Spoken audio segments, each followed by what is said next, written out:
What's up, movie fans?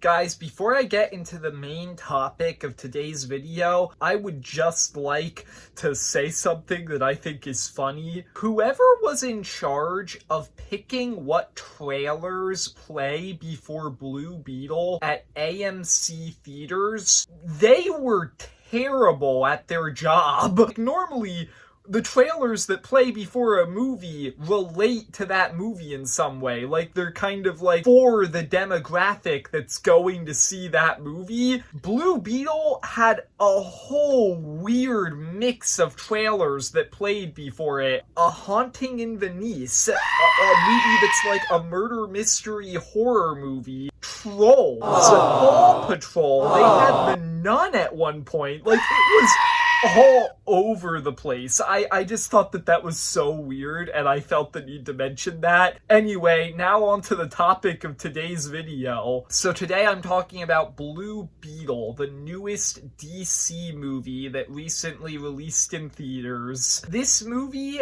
is, I guess, the first movie in the DCU. I don't really know. It's kind of unclear. This movie was originally intended to be part of the DCEU, but it seems like James Gunn has been implying that Blue Beetle is going to return in DCU movies, and this is technically the first movie of the DCU. So I don't know.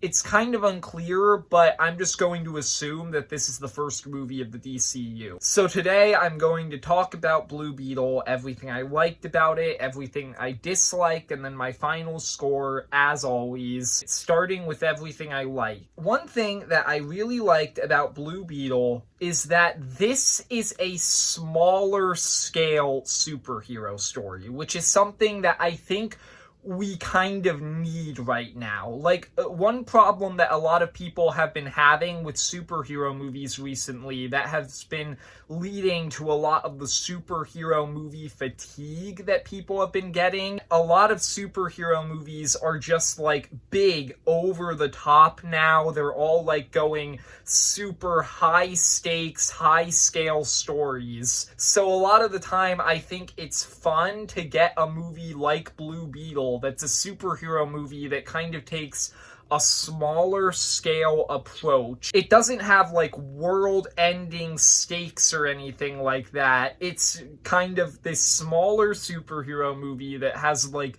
more personal stakes, a more personal story. And I think that's something that I think we need more of right now with the insane amount of superhero movies that we've been getting recently. I really liked the main character of this movie, Jaime Reyes, aka Blue Beetle. I think that he was a pretty good main character, a pretty likable protagonist. He's played by the guy who plays Miguel in Cobra Kai. I'm not even going to try and pronounce his name because I know I'm going to ruin it, but that actor's pretty good. I thought that Blue Beetle was a pretty good character. His character arc in this movie isn't the most complex or original thing. It's kind of just a normal hero's journey arc where he's thrust into this position where he has superpowers and he has to decide whether he wants to be a hero or not. It's not anything that groundbreaking, but it's effective in this movie. I thought that Blue Beetle was a pretty good character. One thing that really made Blue Beetle's arc work in this movie, and one thing that everybody has been mentioning about this movie, is the family dynamic. That's really something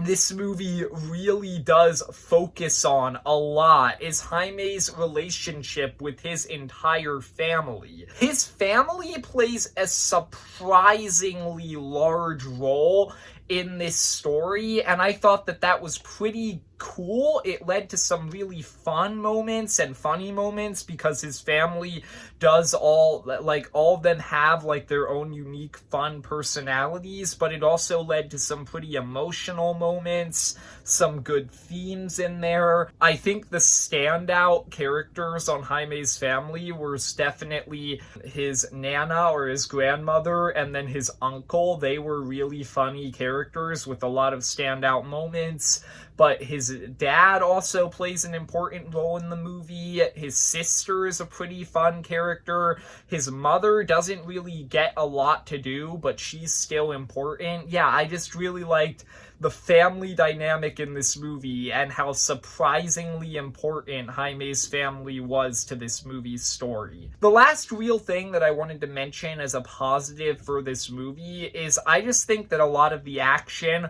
was really fun. They utilized Blue Beetle's power set very well, and I also thought that the suit in this movie, Blue Beetle's suit, looks amazing. It's one of the most comic accurate looking suits I have ever seen in a superhero movie. It's such a cool suit. I really liked it in all of the action sequences. Yeah, that's everything I liked about Blue Beetle. Now moving on to some of the negative stuff. First off, I thought that a lot of this movie was kind of generic, specifically when it comes to the villains of this movie. I didn't necessarily hate the villains, but I did think that they were very generic villains. There's two in this movie. Carapax is the villain in this movie who kind of has like the physical confrontations with Blue Beetle, and then the main villain is Victoria Cord, who's kind of like this evil businesswoman type villain, basically. I thought that Carapax actually did have a significant amount of depth to him, but it's not really shown until like the final few minutes of the movie, so it wasn't really that effective.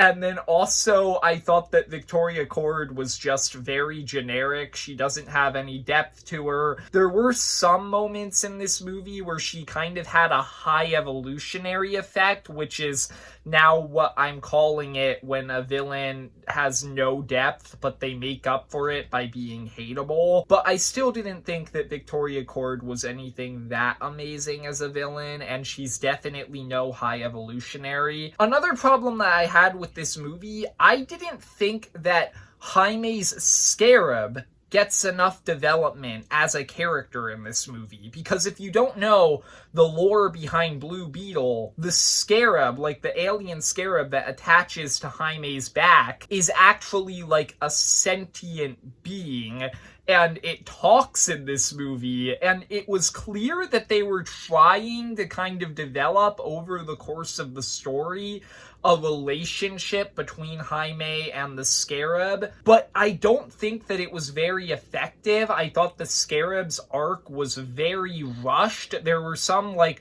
moments towards the end of the movie that were supposed to be the big conclusion to the Scarab's arc, and I just didn't think they landed very well because the Scarab just wasn't really developed that well. And then my final big problem with this movie, and this isn't that big of a thing, but this is a movie that kind of gets better as it goes on, and as a result, the first third of this movie is kind of slow, and it takes a while for the movie to really like get good. So that was like a small problem that I had, but even so, it's not that big of a problem because the middle of this movie is pretty good and the last third is fantastic. Overall, I thought that Blue Beetle was a pretty good movie. I had some problems with it. I don't necessarily think that it is an amazing movie, but I did have some fun with it. I think that it's a fun, small-scale superhero movie, and I think that it's worth checking out. It's definitely a pretty good start to the new DCU, I think. This is not a bad place to start that universe, especially since this is probably the best DC movie that's come out this year, and considering the fact that Aquaman 2 might be getting delayed, and the test screenings for it haven't been that amazing, I think that it's safe to say that Blue Beetle is going to keep that title. So there you go, those were my thoughts on Blue Beetle. I hope you enjoyed. If you did, leave a like and subscribe. Comment down below, what did you think of this movie, if you've seen it, and are you excited to see Blue Beetle show up in the DCU in the future? And see ya, movie fans.